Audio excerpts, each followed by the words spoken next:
Good morning friends, আজকে ছোট্ট একটা মিনি ব্লগ নিয়ে চলে এসেছি। আজকে করছি গরম গরম লুচি। তো এই বছরের মতো বছর তো চলেই যাচ্ছে, শুধু কালকের দিনটা কয়েক ঘন্টা বাকি।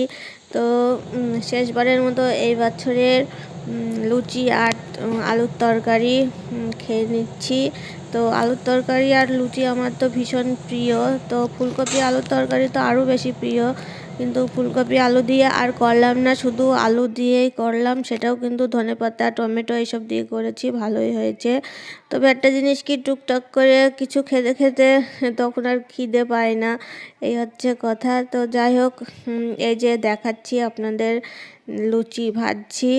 আর লুচিটা হয়তো গোল হয় না, আর রুটিও আমার গোল হয় না, কিন্তু ফুলকো ফুলকো লুচি রুটি এগুলো কিন্তু হয়। ফাইনালি চলে নিয়ে এসেছি আর আপনাদের দাদাদের জন্য